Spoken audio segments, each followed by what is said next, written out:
ચાલો મિત્રો, છેલ્લે આપણે ટેલિસ્કોપમાં ઉદ્ભવતી ખામીઓમાં શરૂઆતની એક બે ખામી વિશે વાત કરી હતી અને એના નિવારણ પણ જોયા હતા. હવે આપણે થોડાક આગળ વધી. છેલ્લે આપણે વાત કરી હતી એસ્ટ્રોનોમિકલ ટેલિસ્કોપ અથવા તો વક્રીભવનકારક એટલે કે રિફ્રેક્ટિંગ ટેલિસ્કોપમાં કંઈક બે બાબત મહત્વની હતી: પ્રકાશ સમાવક ક્ષમતા અને વિભેદન શક્તિ. બંને ઓબ્જેક્ટિવના વ્યાસ પર આધારિત હતી.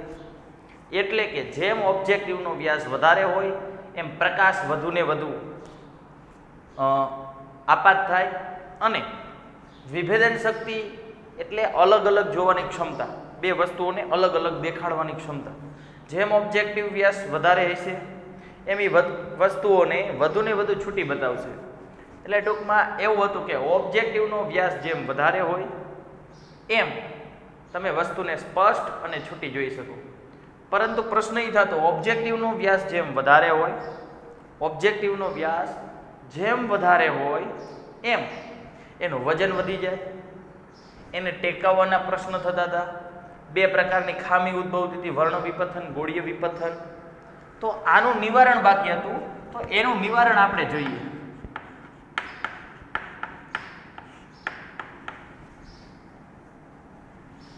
એટલે કે અત્યાધુનિક ટેલિસ્કોપમાં આવા પ્રકારની ખામી, આવા પ્રકારની એટલે છેલ્લે આપણે જોઈ હતી ને અત્યારે મેં કીધી કે ભાઈ લેન્સનું વજન વધારે હોય એને ટેકાવવાનો પ્રશ્ન રહે, વર્ણ વિપથન, ગોળીય વિપથન જેવી ખામી ઉદ્ભવે. તો અત્યાધુનિક ટેલિસ્કોપમાં ઓબ્જેક્ટિવ લેન્સને બદલે અંતર્ગોળ અરીસા વાપરવામાં આવે. અંતર્ગોળ અરીસાનો ઉપયોગ થાય છે. કેના બદલે? ખાસ યાદ રાખજો, ઓબ્જેક્ટિવ લેન્સ હોય એના બદલે. ટેલિસ્કોપમાં જે પહેલો લેન્સ હતો, બીજો લેન્સ નાનો હતો. આ જે ઓબ્જેક્ટિવ લેન્સ હતો આની જગ્યાએ અંતર્ગોળ અરીસા વાપરવામાં આવે. એટલે આની જગ્યાએ અંતર્ગોળ અરીસો મૂકી દો તો આ રીતનું થઈ ગયું. આ આઈપીસ બરાબર, આનો ઉપયોગ થાય.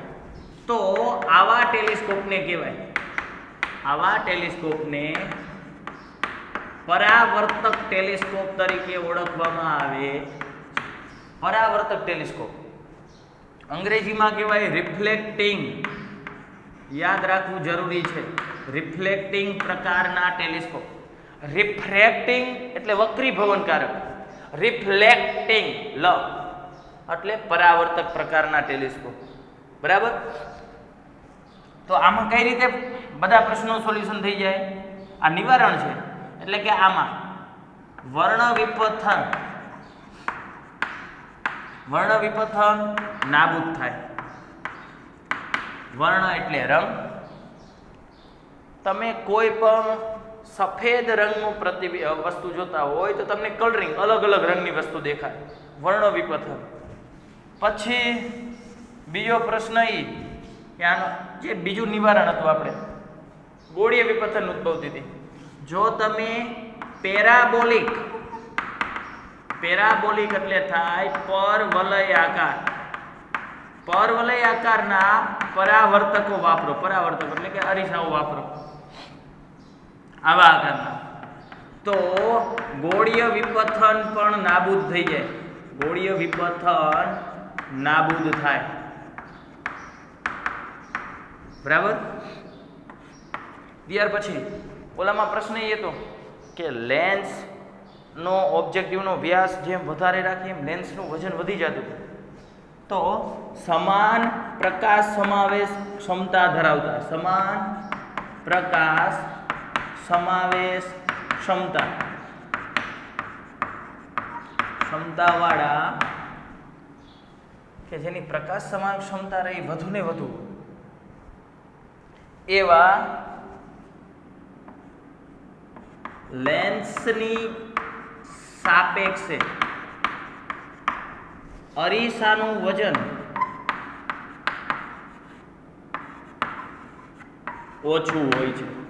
આ ફાયદો છે. જો સમાન પ્રકાશ સમાન ક્ષમતા ધરાવતા એટલે જેટલો પ્રકાશ લેન્સ પસાર કરીએ કે એટલો જ પ્રકાશ અરીસા ઉપર આપાત કરો તમે એટલું. તો એ બંને અરીસા ને લેન્સનું વજન તપાસો તો અરીસાનું વજન ઓછું થાય, લેન્સનું વજન વધારે થાય. એટલે આ ફાયદો, જેમ વજન ઓછું હોય એમ ફાયદો આપણને. બરાબર છે. આ નિવારણ.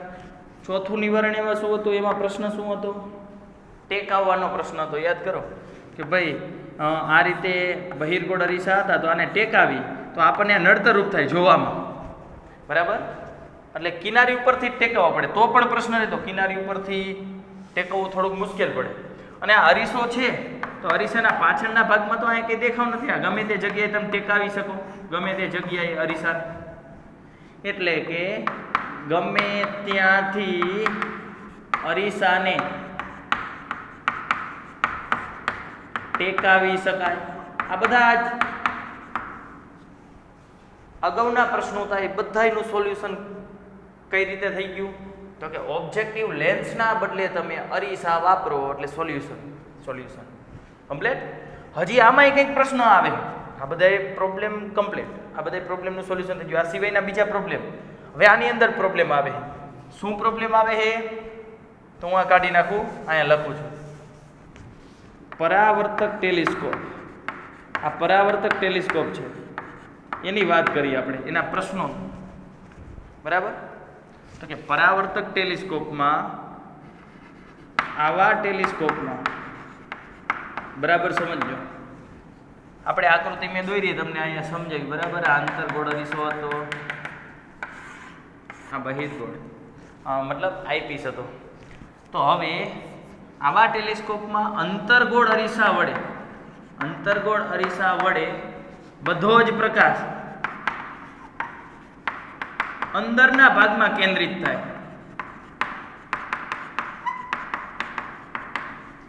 અંદરના ભાગમાં કેન્દ્રિત થાય. જો તો આ બાજુથી જે બધા કિરણો આવતા હોય તો આ બધા કિરણો તો ભટકીને આ બાજુ જ આવવાના. આપણી આંખ તો અહીંયા હોય આઈપીસની બાજુમાં, તો બધોય પ્રકાશ અહીં થાય. તો શું કરવું પડે? હજી આ પ્રશ્ન છે. એટલે આને જોવા માટે થઈને ફરજિયાત તમારું જે આઈપીસ રહ્યો એને આ કેન્દ્રિત થાય એ જગ્યાએ ટેલિસ્કોપ છે. ટેલિસ્કોપમાં દૂરથી કિરણો આવતા હોય. ટેલિસ્કોપ એટલે દૂરની વસ્તુ જોવાની. દૂરથી કિરણો આવતા હોય તો સમાંતર જ હોય. અને આ બધા કિરણો ક્યાં કેન્દ્રિત થતા હોય? ભટકાઈ મુખ્ય કેન્દ્ર ઉપર, એફ ઉપર. એટલે આવા આઈપીસને તમારે આ અરીસાના મુખ્ય કેન્દ્ર પર રાખવું પડે, કેન્દ્રિત થાય, જેથી આઈપીસને અરીસાના મુખ્ય કેન્દ્ર પર, જેથી આઈપીસને અરીસાના મુખ્ય કેન્દ્ર પર કેન્દ્રિત કરવું પડે. અને કેન્દ્રિત એટલે આઈપીસને તમે અહીં રાખશો. એટલે હવે એ વ્યક્તિને અહીંયા જોવા માટે તમારે આ ટેલિસ્કોપના અંદરના ભાગમાં રાખવો પડે. આના માટે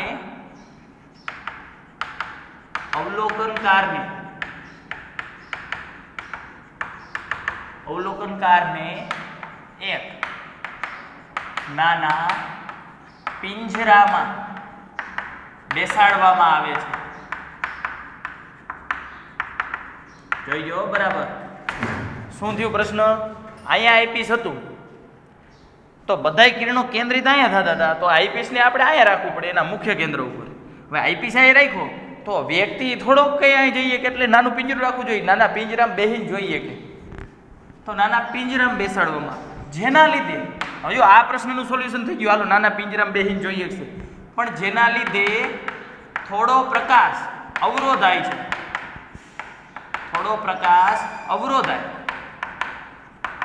એટલે કે આ તમે જેવડું પિંજરું મૂકશો એ પ્રમાણે પ્રકાશ અવરોધાય. માણસ છે તો એને બેસવા માટે કંઈક પિંજરું રાખવું પડે, થોડો ઘણો પ્રકાશ તો અવરોધાય, તો પણ પ્રતિબિંબ જોવામાં તકલીફ પડે. બરાબર છે. અને આવું સૌથી આવું ટેલિસ્કોપ અરીસો વાપરવામાં આવેલો એટલે પરાવર્તક ટેલિસ્કોપ કહેવાય. એમાં આઈપીસને અહીંયા મુખ્ય કેન્દ્ર ઉપર મૂકેલું હોય, અહીંયા પિંજરું મૂકેલું હોય. આવું જે ટેલિસ્કોપ છે એ કેલિફોર્નિયામાં આવેલું છે એમટી પાલોમાર. આવું એક ટેલિસ્કોપ છે, એનું નામ છે એમટી પાલોમાર. એનો વ્યાસ, એના ઓબ્જેક્ટિવ અરીસાનો વ્યાસ 200 ઇંચ જેટલો રાખવામાં આવ્યો, એટલે લગભગ સમથિંગ 5.08 મીટર એટલો વ્યાસ રાખવામાં આવ્યો, બરાબર. એટલે એટલું મોટું આયા એનો વ્યાસ રાખીએ ત્યારે તો અહીં પિંજરું એટલું રહીએ કે નહીંતર અરીસો નાનો હોય પિંજરું મોટું થઈ જાય, બધો પ્રકાશ અઘરો થાય. આ ખબર પડી? 200 ઇંચ જેટલો વ્યાસ છે, બરાબર. 200 ઇંચ જેટલો વ્યાસ છે. ક્યાં? એમટી પાલોમારમાં. આ ખબર પડી? આ ક્લિયર થઈ ગયું? આ પરાવર્તક ટેલિસ્કોપની વાત કરી. હવે આ એની મુશ્કેલી થઈ, મુશ્કેલીનું નિવારણ તમે અહીંયા એક આપ્યું, પણ એના લીધે પ્રકાશ તો અવરો થાય. હવે આપણે એનું નિવારણ જોઈએ. બીજું એક નિવારણ છે તો અન્ય ઉકેલમાં, એટલે આ એક પ્રશ્ન થતો હતો કે અંદર પાંજરું મૂકી દો, એ બરાબર છે, પણ એમાંય થોડો પ્રકાશ અવરો થાય, એટલે આપણે આને નિવારણમાં લીધું નહીં, બરાબર. એમાંય પ્રોબ્લેમ જ હતો, એટલે હવે આપણે નિવારણ લઈએ. ઓકે, આના ઉકેલ માટે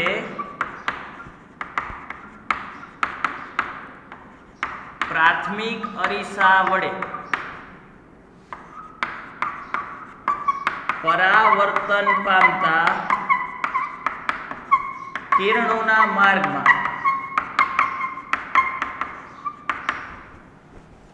આના ઉકેલ માટે પ્રાથમિક અરીસા વડે પરાવર્તન પામતા કિરણોના માર્ગમાં બીજો ગૌણ બહિર્ગોળ અરીસો મૂકવામાં આવે છે.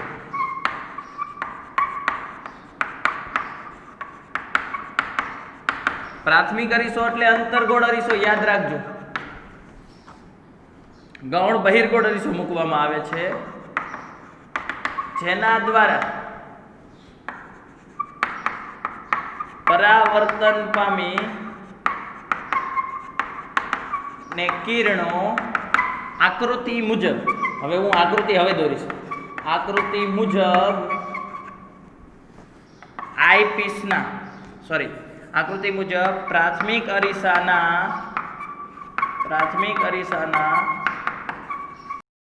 છિદ્ર દ્વારા આઈપીસ પર કેન્દ્રિત કરી શકાય. આવા ટેલિસ્કોપને તેના શોધકના નામ પરથી કેસગ્રેન ટેલિસ્કોપ કહે છે.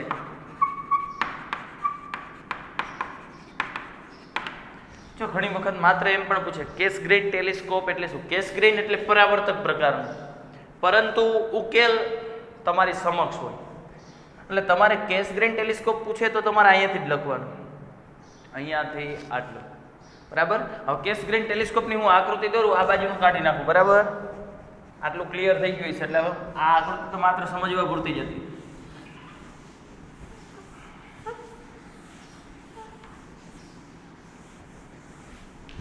ચાલો કેસગ્રેનની આકૃતિ દોરું છું.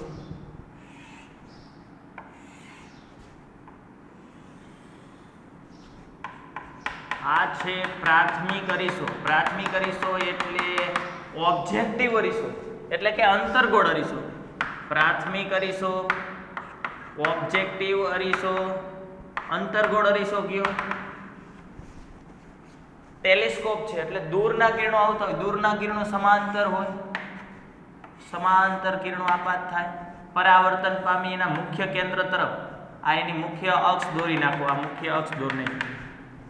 મુખ્ય અક્ષ ઉપરના આ જગ્યાએ કેન્દ્રિત થવા જતા હોય, બરાબર, પરાવર્તન પામે. પછી આપણે કીધું કે આયા ઓલું નાનું પિંજરું મૂકવું પડે. એવું ન કરવું હોય તો અન્ય ઉકેલમાં તો આપણે શું કર્યું કે આ પરાવર્તન જે કિરણો પામે છે એના માર્ગમાં બીજો ગૌણ બહિર્ગોળ અરીસો મૂકી દેવાનો. અહીંયા હું ગૌણ બહિર્ગોળ અરીસો મૂકી દીધો.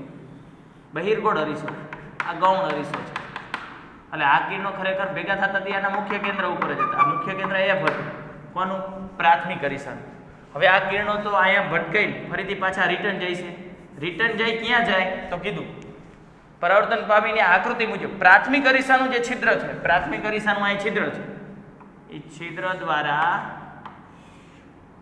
અને અહીંયા આઈપીસ મૂકેલો હોય, આ આઈપીસ છે બરાબર, આઈપીસ કે જ્યાં આપણે પ્રતિબિંબને નિહાળી શકીએ બરાબર. તો આ જગ્યાએ કિરણો કેન્દ્રિત થાય અને આપણે સ્પષ્ટ રીતે પ્રતિબિંબ જોઈ શકીએ. તો આવા ટેલિસ્કોપને કહેવાય કેસગ્રેન ટેલિસ્કોપ. ક્લિયર થઈ ગયું. અને ભારતની અંદર ભારતમાં સૌથી મોટો વ્યાસ ધરાવતું કેસગ્રેન ટેલિસ્કોપ તામિલનાડુનું કાવાલુર શહેર એની અંદર 2.34 મીટર વ્યાસ ધરાવતું ટેલિસ્કોપ છે. ભારતની અંદર સૌથી મોટું કેસગ્રેન ટેલિસ્કોપ ક્યાં છે? તામિલનાડુના કાવાલુર ખાતે. કેટલો વ્યાસ ધરાવે તો કે યાદ રાખજો 2.34 મીટર વ્યાસ. વિશ્વની વાત કરવામાં આવે, વિશ્વમાં સૌથી મોટો વ્યાસ ધરાવતું કેસગ્રેન ટેલિસ્કોપ યુએસએ ના હવાઈ શહેર, એમાં કેક નામનું ટેલિસ્કોપ છે. ખાવાની નહીં હો, કેક નામનું ટેલિસ્કોપ છે. એની એક જોડ મતલબ એવા 2 ટેલિસ્કોપ છે જેનો વ્યાસ લગભગ 10 મીટર જેટલો છે, 10 મીટર જેટલો બરાબર છે. અને આનો ઉપયોગ ભારતની અંદર જે સૌથી મોટું કેસગ્રેન ટેલિસ્કોપ છે એનો ઉપયોગ IIA બેંગ્લોર દ્વારા કરવામાં આવે છે. બેંગ્લોર IIA એટલે Indian Institute of Astrophysics Bangalore. એ આ જે સંસ્થા રહી એ આ ટેલિસ્કોપનો ઉપયોગ કરે છે. અહીંયા તમારો આ પ્રશ્ન પૂરો થાય. આમ જો 2-3 પ્રકારના ટેલિસ્કોપ આવ્યા, એના વ્યાસ આવ્યા, એટલે આ બધા સમજીને યાદ રાખવાના છે બરાબર. તો જ આખો પ્રશ્ન તમને યાદ રહેશે. ક્લિયર થઈ ગયો આખો પ્રશ્ન, દરેક પ્રશ્નના પ્રોબ્લેમ અને એનું નિવારણ. ટેક્સ્ટ બુકમાં બધું સળંગ આપેલું છે. મેં તમને એકદમ પાર્ટ વાઇઝ તમને સમજાવી દીધું. એટલે કોઈ પણનો પ્રશ્ન એટલે એક પછી એક બધાય લાગત, ટેલિસ્કોપના પ્રકાર પણ યાદ રહે અને એના નિવારણ પણ બરાબર. ચાલો ત્યાર પછી આપણે હવે સ્વાધ્યાય તરફ આગળ વધી. અહીંયા આપણી બધી જ થિયરી પૂર્ણ થઈ જાય. હવે આપણે સ્વાધ્યાયના દાખલા તરફ અગ્રેસર થઈ.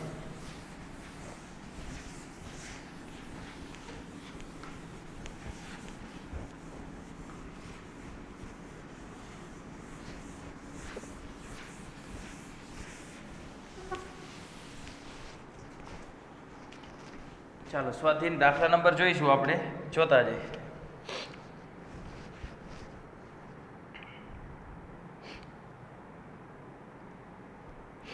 ચાલો દાખલા નંબર 9.11. સ્વાધ્યાયનો દાખલા નંબર 9.11. અત્યાર સુધીના બધા દાખલા થઈ ગયા 9.10 સુધી બરાબર. હવે 9.11 એની રકમ હું વાંચું છું. આપણને કીધું છે કે 2 સેન્ટીમીટર કેન્દ્ર લંબાઈનો ઓબ્જેક્ટિવ. જો ઓબ્જેક્ટિવ લેન્સ અને આઈપીસ લેન્સ સંયુક્ત માઇક્રોસ્કોપમાં આવે અને ટેલિસ્કોપમાં આવે. કયું કીધું છે એ જોવાનું. 2 સેમી કેન્દ્ર લંબાઈનો ઓબ્જેક્ટિવ અને 6.25 સેન્ટીમીટર કેન્દ્ર લંબાઈનું આઈપીસ ધરાવતા સંયુક્ત માઇક્રોસ્કોપમાં. સંયુક્ત માઇક્રોસ્કોપની વાત છે એટલે પહેલાં હું અહીં લખી નાખું સંયુક્ત માઇક્રોસ્કોપ, જેથી કરી અને તમને સૂત્ર યાદ કરવામાં, એની આકૃતિ સમજવામાં સરળતા રહે. હવે આપણે લખી નાખી ઓબ્જેક્ટિવની કેન્દ્ર લંબાઈ આપી. કેન્દ્ર લંબાઈ ઓબ્જેક્ટિવની FO 2 સેન્ટીમીટર પ્લસ જ હોય. બોલો એ માઇક્રોસ્કોપ એક ટેલિસ્કોપ હોય, એમાં બંને લેન્સ છે તો બહિર્ગોળ જ. ટેલિસ્કોપ હોય કે માઇક્રોસ્કોપ હોય, 2 લેન્સ બહિર્ગોળ જ છે. અને બહિર્ગોળ લેન્સ માટે હંમેશા કેન્દ્ર લંબાઈ પ્લસ જ હોય. પછી આમાં એમનું વિચારતા નાની આ બાજુ નાની આ બાજુ, ના મેં ના પાડી હતી. યાદ કરો થિયરીમાં બંને બાજુ હોય, ગમે તે બાજુ આપી હોય. આપણે શું વિચારવાનું? બહિર્ગોળ હોય તો કેન્દ્ર લંબાઈ પ્લસ, અંતર્ગોળ લેન્સની વાત કરી, બહિર્ગોળ લેન્સ અને અંતર્ગોળ લેન્સ. અંતર્ગોળ લેન્સ હોય તો માઇનસ, બહિર્ગોળ લેન્સ હોય તો પ્લસ. સંયુક્ત માઇક્રોસ્કોપ પહેલો લેન્સ નાનો હોય, બીજો લેન્સ મોટો હોય. ટેલિસ્કોપમાં ઉલટું, પહેલો મોટો બીજો નાનો. હવે આપણે આગળ જોવો તો આવું તમને કીધું હતું 9.11 દાખલા નંબરમાં ઓબ્જેક્ટિવની કેન્દ્ર લંબાઈ 2 સેન્ટીમીટર અને 6.25 સેન્ટીમીટર કેન્દ્ર લંબાઈનું આઈપીસની કેન્દ્ર લંબાઈ એટલે FE plus 2.5 centimetre sorry 6.25 centimetre 6.25 centimetre બરાબર આટલી કેન્દ્ર લંબાઈ ધરાવતું સંયુક્ત માઇક્રોસ્કોપમાં તે બે લેન્સ વચ્ચેનું અંતર આ બે લેન્સ વચ્ચેનું અંતર આપેલું છે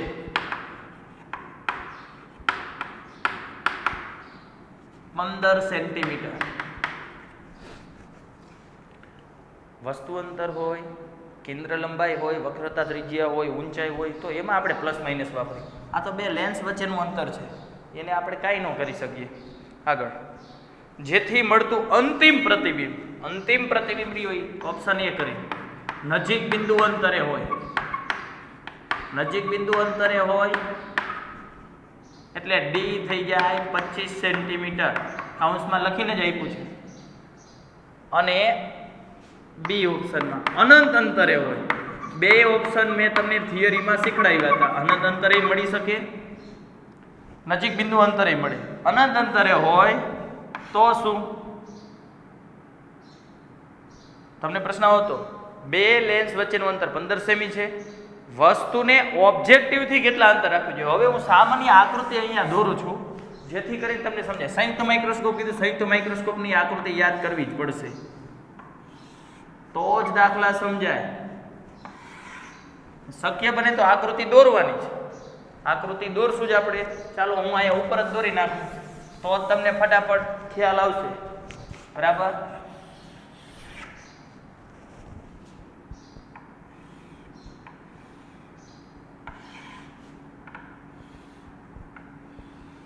આ મોટો લેન્સ આ નાનો સંયુક્ત માઇક્રોસ્કોપ આ અંતર આપેલું છે 15 સેન્ટીમીટર જો બધું સેન્ટીમીટરમાં છે એટલે કોઈ ચેન્જ નથી કર્યો વસ્તુને ઓબ્જેક્ટિવ થી કેટલા અંતરે રાખવી જોઈએ ઓબ્જેક્ટિવ આને કહેવાય આને આઈપીસ કહેવાય ઓબ્જેક્ટિવ થી વસ્તુને કેટલા અંતરે રાખવી જોઈએ એટલે વસ્તુ અંતર પરંતુ ઓબ્જેક્ટિવ માટે બે કેસમાં ઓબ્જેક્ટિવ માટે વસ્તુ અંતર જો કાલે મેં વાત કરી હતી ઓબ્જેક્ટિવ માટે વસ્તુ અંતર એટલે યુ ઓ આઈપીસ માટે વસ્તુ અંતર હોય તો યુ ઈ બંને કેસમાં વસ્તુ અંતર શોધવાનું કીધું છે આમાં અનંત અંતરે કીધું એટલે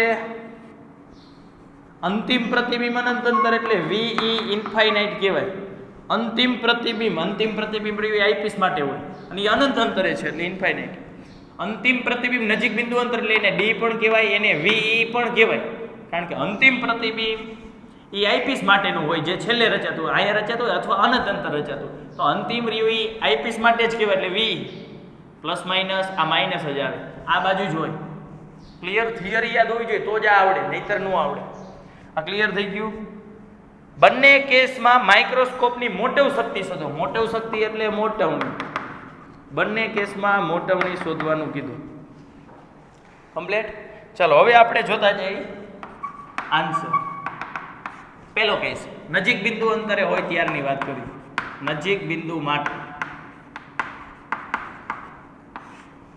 એટલે આ કેસમાં શું શોધવાનું જો પહેલા તમને આટલું યાદ હોવું જોઈએ સંયુક્ત માઇક્રોસ્કોપ કીધું સંયુક્ત માઇક્રોસ્કોપના સૂત્ર લખના સંયુક્ત માઇક્રોસ્કોપ મોટવણીના સૂત્ર હતા બોલો એક તો નજીક બિંદુ અંતર હોય તો મોટવણીનું સૂત્ર હતું સંયુક્ત માઇક્રોસ્કોપ માટે બોલો યાદ કરો L × D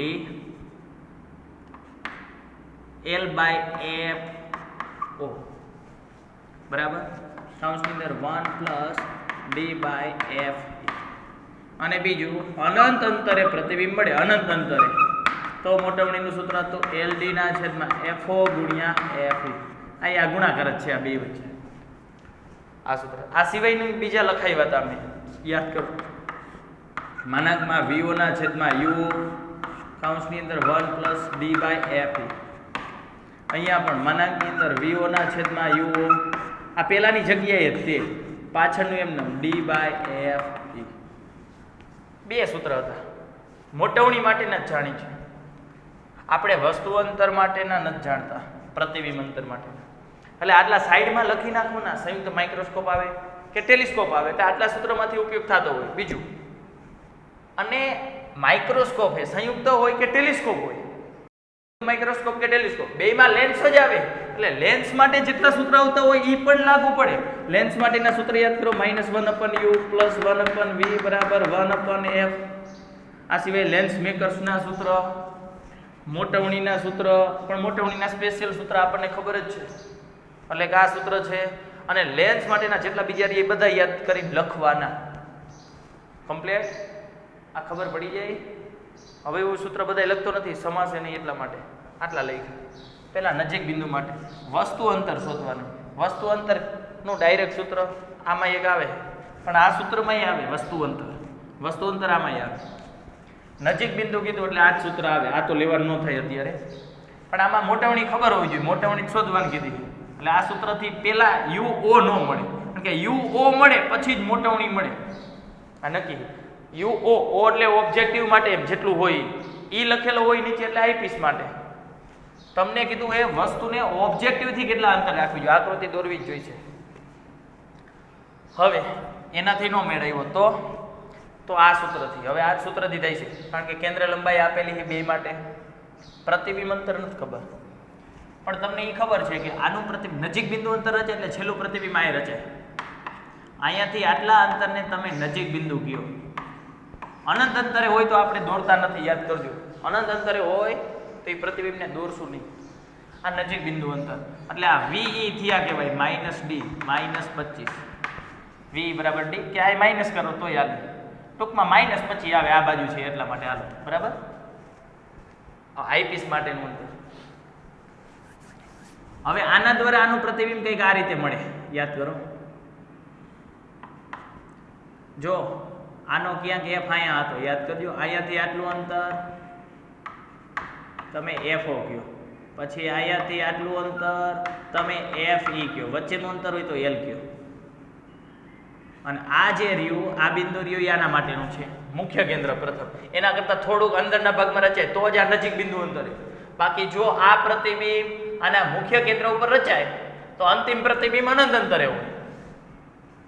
તો મેં પેલા કેમ આવું લીધું, નજીક બિંદુ અંતરે કીધું એટલે અંદરના ભાગમાં જ રચાતું હોય. રેડી? તમારે આ શોધવાનું છે VO, સોરી UO. આ UO કહેવાય ને, અહીંયાથી આટલું અંતર એટલે UO, અહીંથી આટલું અંતર એટલે UO, અહીંથી આટલું અંતર એટલે કહેવાય VO. અહીંથી આટલું અંતર, અહીંયાથી આટલું અંતર હતું આ UO, આ VO. તો અહીંયાથી આટલું અંતર શું કહેવાય? આ UE કહેવાય. અહીંથી આટલું અંતર એટલે UE કહેવાય. આ તો ભલે હોય UE કહેવાય. આ ક્લિયર છે? આના માટે વસ્તુ આ થાય એટલે વસ્તુ અંતર, પણ આ આઈપીસ માટે. આના માટે પ્રતિબિંબ આ થાય, પ્રતિબિંબ અંતર આઈપીસ માટે. તમારે આ શોધવું હોય UO, આનાથી નહીં મળી નક્કી થઈ ગયું, એટલે આ એક ઓપ્શન વહીતો આપણા માટે. બીજા સૂત્ર ચેક કરી લેજો, પણ એમાં ઈટા આવશે લેન્સ માટે. ઈટા ક્યાંય આપ્યા નથી, એટલે એનાથી નહીં થાય, આનાથી જ થશે. આ સૂત્રમાં વિચારો, તમારે UO શોધવા છે. UO હાલો O લખ નહીં. આ શોધવો હોય તો આ બે હોવા જોઈએ. FO આપેલા, VO આ ખબર જ નથી તમને, નથી આપ્યું, ચેક કરો ક્યાંય નથી આપ્યું. આઈપીસ માટે આપ્યું ગઈ, તો બંને આઈપીસ માટે જ છે. કારણ કે એવો શબ્દ વાપરો અંતિમ પ્રતિબિંબ. અંતિમ પ્રતિબિંબ એટલે VE આઈપીસ માટે જ કહેવાય. તો પેલા આ મળવું જોઈએ, આ મળશે તો આ મળશે. હવે આ કઈ રીતે મળશે? તો એના માટે વિચારો કંઈક બીજું શું આપ્યું છે? VE આપ્યા છે. VE FE છે, VE છે, FE છે. હવે આના સૂત્ર રહ્યું, આ સૂત્ર હતું એ આઈપીસ માટે વાપરી જવું હતું. આઈપીસ VE છે, FE છે તો UE મળે. VE છે, FE છે તો UE આ મળી જાય. આ મળે તો તમને આ મળે. આટલામાંથી આટલું બાદ કરી દો એટલે આટલું મળી જાય, સીધું છે. અને આ મળી જાય તો પછી છેલ્લે આ મળી જાય.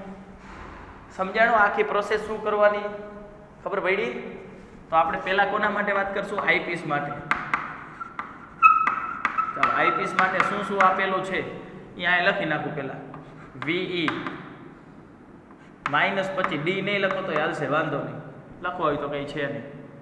એફ ઈ આઈપીસ માટે એફ ઈ આપેલા પ્લસ 6.25 સેન્ટીમીટર જ છે અને યુઈ શોધવાના યુઈ એક મળી જાય યુઈ મળશે આ તો આટલામાંથી હું આટલું બાદ કરી દઉં આટલામાંથી 15 આપેલું તો આ બાદ કરતો વીઓ મળે ને વીઓ મળશે તો યુઓ મળી જશે ચાલો તો લેન્સનું સૂત્ર મૂકો -1/u + 1/v બરાબર 1/f ઈ અને એ આઈપીસ માટે બરાબર ચાલો હાલો સાદરૂપ આપો -ue એ તો શોધવાના છે એટલે એમાં સંજ્ઞા પદ્ધતિ ન હોય ve એ તો વાપરી જ નાખેલી છે સંજ્ઞા પદ્ધતિ -25 fe + 6.25 બરાબર ચાલો આપી દો સાદરૂપ આ શોધવાના એટલે આને કરતા રાખો બાકીના પદને આમ જાવ એટલે -1/ue બરાબર આ 1/6.25 પ્લસ હતા એ એમના આ માઇનસ છે આ પ્લસ માઇનસ માઇનસ જ થાય માઇનસ છે ને આ બાજુ લેતા હોવ તો પ્લસ થઈ જાય પ્લસ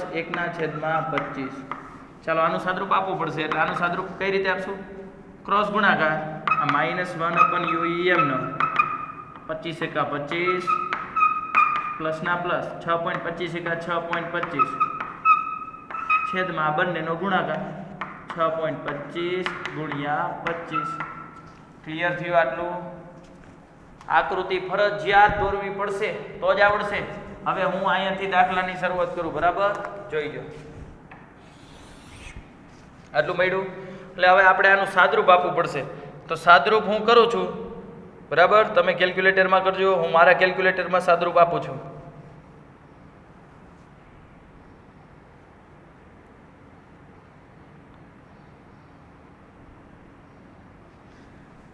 ચાલો તો આ તમને મળશે -1/ue બરાબર 25 + 6.25 એટલે 25 ને 6 31.25 છેદમાં આટલા બરાબર એને આપણે ઉલટાવાના છે હજી એટલે પેલા ઉલટાવી જ નાખીએ આપણે બરાબર પછી ભાગાકાર કરીએ એટલે -ue એના છેદમાં 1 છે નહીં લખું ચાલશે અહીંયા ઉલટાઈ નાખું એટલે અહીંયા હું થઈ ગયું 6.25 ગુણ્યા 5 સોરી 25 6.25 ગુણ્યા 25 બરાબર અને આ 31.25 નીચે આવ્યા 31.25 આ બધાનું સાદરૂપ આપશો તો તમને મળશે -ue બરાબર 5 સેન્ટીમીટર આ માઇનસ ને આમ લઈ જાઓ એટલે ue બરાબર મેળા -5 સેન્ટીમીટર માઇનસ મેળા એનો અર્થ શું માઇનસ મળે એનો અર્થ શું માઇનસ મળે એનો અર્થ એવો થાય કે વસ્તુ બાજુએ પ્રતિબિંબ મળે વસ્તુ આમ એટલે આ બાજુ મળશે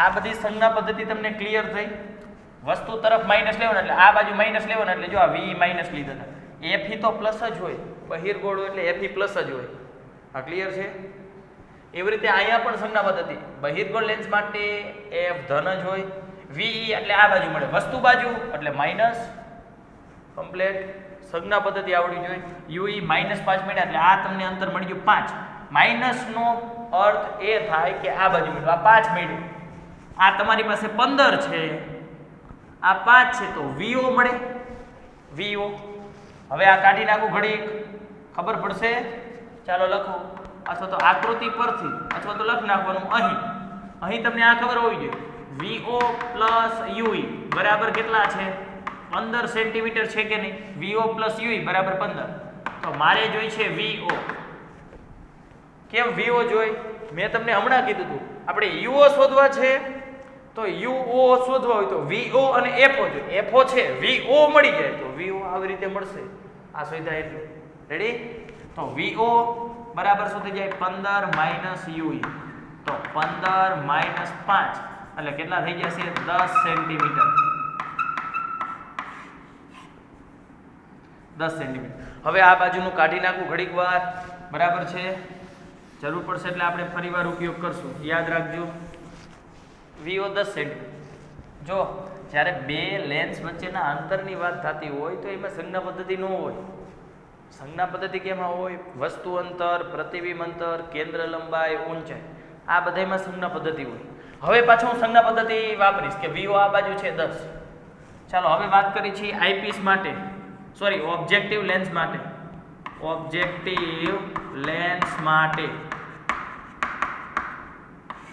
તો એના માટે uo આ તો શોધવાના છે આ અંતર VO મળી ગયું +10 સેન્ટીમીટર +10 કેમ વસ્તુ બાજુ એ ઋણ વસ્તુની આ સાઈડ છે આ સાઈડ